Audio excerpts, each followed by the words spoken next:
કોની રાહ જોઈએ છે તને? અરે ઓલા પેસેન્જર રહી ગયા છે. પેસેન્જર કોણ છે? એટલે એસટી બસ કોઈથી પેસેન્જરની રાહ તો નથી જોતી, હું ખુદ છૂટેલી એમાં. સાહેબે કીધું છે કે આ એટલે કોણ આવે છે? તો આવું થાય છે, આવું ચાલે છે ને. અમારે લેટ થશે, અમે ફોન કરશું તો એસટી બસ રાહ જોશે અમારી.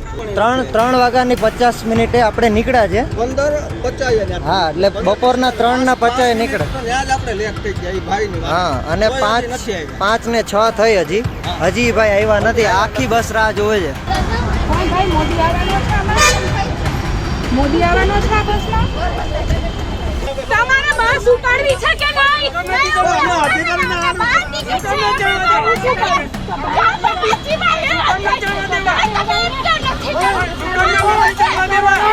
જો તમે એસટી બસમાં સવારી કરતા હો તો કદાચ એસટી બસની પાછળ તમે વાંચ્યું હશે, અને જો રોડ ઉપર તમે જતા હો અને તમારી પાસેથી જો એસટી પસાર થાય તો એસટી ની પાછળ તમે વાંચ્યું હશે, સલામત સવારી એસટી અમારી.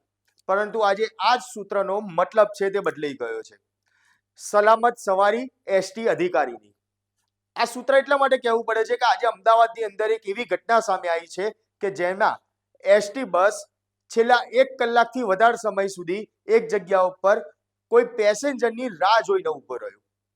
સામાન્ય રીતે એસટી બસ આવી રાહ જોતી નથી. ત્યારે કઈ જગ્યાની આ ઘટના છે અને કોની રાહ જોવાઈ રહી હતી, આ તમામ બાબતે વિગતવાર ચર્ચા કરીએ. નમસ્કાર, લલકાર ન્યૂઝ સાથે હું મયુર મેવાડા.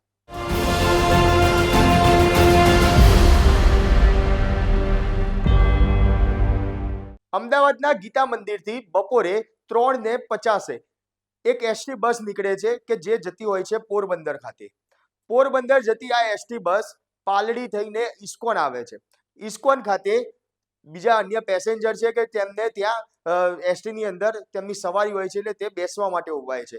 પરંતુ ત્યારબાદ તરત આ એસટી બસ ત્યાંથી નીકળવાની હોય તેની જગ્યાએ આ જ એસટી બસ છેલ્લા 1 કલાક સુધી ઇસ્કોન મંદિર જે 4 રસ્તા છે ત્યાં જ ઊભી રહી અને પેસેન્જરો ગરમીની અંદર હેરાન પરેશાન થયા.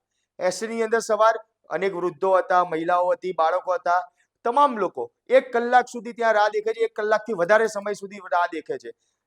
લલકાર ન્યૂઝ સાથે આનો એક્સક્લુઝિવ વિડીયો છે કે જે સામે આવ્યો છે કે જેની અંદર જ્યારે ડ્રાઈવરને અને કંડક્ટરને પૂછવામાં આવે છે કે ભાઈ આ એસટી બસ કોની રાહ જોઈને અહીંયા ઊભી રહી છે, ત્યારે એ જ ડ્રાઈવરને કંડક્ટર દ્વારા એવું કહેવામાં આવે છે કે અમારા અધિકારીનો અમારી ઉપર ફોન આવ્યો હતો અને એટલા માટે અમે અહીંયા ઊભા રહ્યા છે.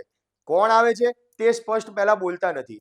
ત્યારે આ ડ્રાઈવર કંડક્ટર શું બોલી રહ્યા છે પહેલા તે આખો વિડીયો દેખીએ કે જેમાં લખન કરીને એક જે કલાકાર છે કે જે આ એસટી બસની અંદર સવાર કરી રહ્યા હતા અને 1 કલાક સુધી, 1 કલાક નહીં પરંતુ એનાથી વધારે સમય સુધી ઇસ્કોન મંદિર ખાતે તમામ પેસેન્જરો માત્ર એક વ્યક્તિના કારણે હેરાન પરેશાન થયા. વિડીયો પહેલા જોઈએ કે આ વિડીયોમાં કંડક્ટર ને ડ્રાઈવર શું બોલી રહ્યા છે. અમે લોકો અહીંયા રાહ જોઈએ છે. 4 વાગ્યાની બસ છે, 5 વાગ્યા છે. આ બધા અને કોક સાહેબ આવે છે. આપણે સાહેબને પૂછી લે કોણ સાહેબ આવે છે, કારણ કે એસટી બસ કોઈની રાહ નથી જોતી. સાહેબ, કોની રાહ જોઈએ છે આપણે? હા ભાઈ, આપણે કોની રાહ જોઈએ છે? કોની રાહ જોઈએ છે તને? અરે ઓલા પેસેન્જર રહી ગયા છે. પેસેન્જર કોણ છે? એટલે એસટી બસ કોઈથી પેસેન્જરની રાહ તો નથી જોતી, હું ખુદ છૂટેલી એમાં. સાહેબે કીધું છે કે આ એટલે કોણ આવે છે? રિક્ષા લઈને આવે. નહીં, પણ કોને કીધું તમને? અમારા સાહેબે કીધું. એટલે સાહેબનું નામ બોલો ને. અમદાવાદ ટીસી ની અંદર બે હે ને, હા, એનું નામ તો મને નથી આવડતું. એને ટીસી કહેવાય, traffic controller. Traffic controller. Ahmedabad કઈ ઓફિસમાં બે? અમદાવાદ કઈ ઓફિસમાં બે? કારણ કે 1 કલાક થઈ અત્યારે, હજી સાહેબ આવ્યા નથી. એસટી બસ કોઈની રાહ નથી જોતી, તો કેમ આપણે રાહ જોઈએ ટાણે? હવે ત્યાંથી સૂચના મળી છે એનું 10 જણાનું બુકિંગ છે અને હા? એ લોકો લેટ કોણ પહોંચ્યા છે મને કહો ને, કોણ છે? 30, 31, 32, 33. શું નામ છે? બરાબર, એ લોકોનો ટુટડિયા રાજેશભાઈ ને એવું છે. એ આપણે અમદાવાદ બસ સ્ટેન્ડે પહોંચી નથી ક્યાં, હા? એટલે પાછળથી એનો ફોન આવ્યો. ટીસી સાહેબે કીધું તમે ઇસ્કોનની રાહ જોજો. તો આવું થાય છે, આવું ચાલે છે ને. અમારે લેટ થશે, અમે ફોન કરશું તો એસટી બસ રાહ જોશે અમારી. એ તો સાહેબની સૂચના તો પ્રમાણે. કોણ સાહેબ છે? તમારો નંબર હશે, TC નામ હશે ને તમારું, બોલો ને. મને નામ તો ટીસી સાહેબનું નથી આવડતું. તમારે અત્યારે વાત થતી હતી ને, તો એ ભાઈના અમારા સાહેબ હતા. એનું નામ બોલો. હેતલ સાહેબ હતા. રતલ સાહેબ. એ અમારા એટીઆઈ છે. એટીઆઈ છે ને, સારું. અને એ ક્યાં બેસે છે? એ તો પોરબંદર બેસે. પોરબંદર રતલ સાહેબ બેસે છે. અને એને કોક અહીંયા ટીસી સાહેબ છે અમદાવાદની, કઈ ઓફિસના? પુષ્પરસ્તનું હોય ને બારી, ત્યાં એને ટીસી સાહેબ કહેવાય. અચ્છા. એ લોકો જ્યાં હોય કે ભાઈ અમે આવતા રહી ગયા છો, તો એ લોકોએ કીધું ભાઈ તમે ઇસ્કોન તમે રાહ જોજો, આ લોકો કેટલા વાગ્યા સુધીમાં રિક્ષાની અંદર આવે.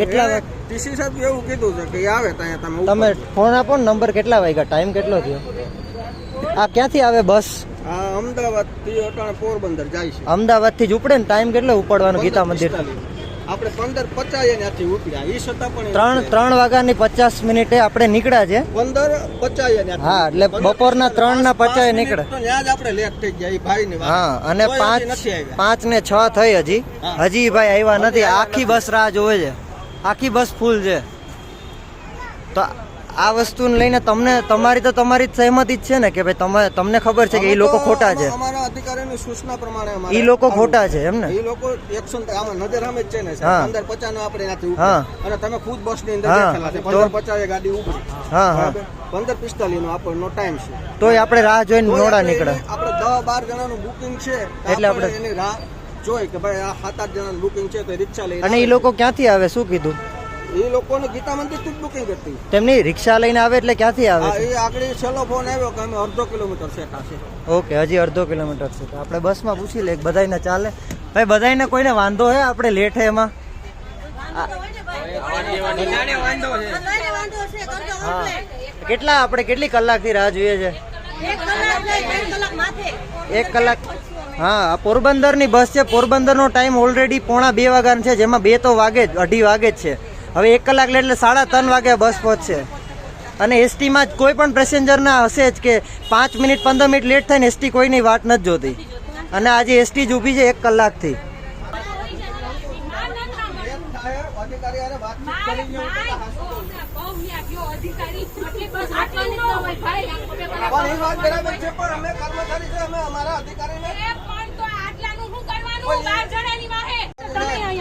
હા સાહેબ અરે વાત કરો ને બેન તમે એને કે અહીંયા 25 માણસો રાહ જોવે એવા કેવા 10 ઇમ્પોર્ટન્ટ છે મોદી આવવાનો છે આ બસમાં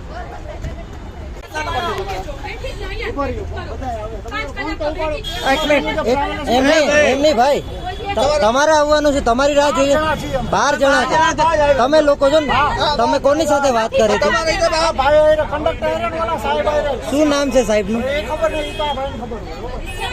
હા ભાઈ વાતચીત કરો લ્યો નથી ચડવા દે તમે બસ તમે હલાવો ને ભાઈ એકઈને ચડવા નહીં દો બસ હલાવો ચાલુ કરો દરવાજો બંધ કરી દો દરવાજો બંધ કરો એ ના ભાઈ કલાક ના ઉભા છે કલાક ના તમારા લીધે રાહ જોઈને ઉભું રહેવાનું નીચે ઉતરો ફટાફટ નીચે ઉતરો અરે મને નથી જોતા મારે તઈને આ કઈ રીત છે અરે બારની સામે છત્રી નથી દેખાતા નીચે ઉતરો અમે શું કરીએ પણ આ આવું ના હોય ભાઈ ઉભા રહ્યો બાપુજીની બસ છે બેન એમ ન કોણ છે તો ચડી જાવ ને ભાઈ જલ્દી કરો ને ગાડીમાંથી શું કરતા હતા હાલો ચડો ગાડી બંધ કરો તમારે બસ ઉપાડવી છે કે નહીં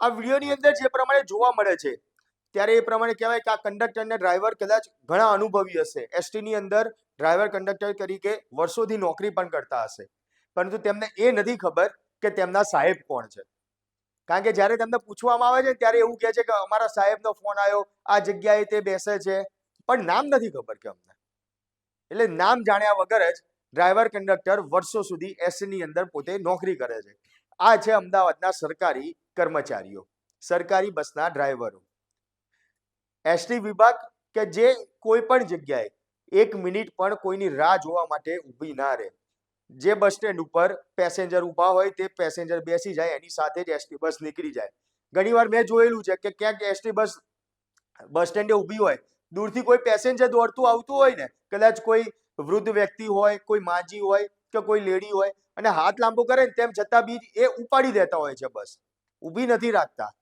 પણ આજે 1 કલાક સુધી કોઈ અધિકારી માટે આખા એસટી બસના પેસેન્જરોને હેરાન પરેશાન થવાનો વારો આવ્યો ત્યારે આ તો કેવા પ્રકારની એસટીની કામગીરી એસટી નિગમ આ બાબતને હવે જે મંત્રી છે વાહન વ્યવહાર મંત્રી આ બાબતને લઈને કોઈ કાર્યવાહી કરશે આ જે ડ્રાઈવર કંડક્ટર છે કે તેમને જે અધિકારીએ સૂચના આપી હતી ફોન કરીને કે ભાઈ એસટી અહીંયા ઊભી રાખો રિક્ષામાં એક ભાઈ આવે છે એક પેસેન્જર છે કે જે રિક્ષામાં આવે છે તેમને બસ છૂટી ગઈ છે આ પેસેન્જર એવા તો કેવા વીવીઆઈપી હતા કે તેમની રાહ જોઈને કલાકથી વધારે એસટી બસ ઇસ્કોન મંદિર સુધી ઊભી રાખવી પડી?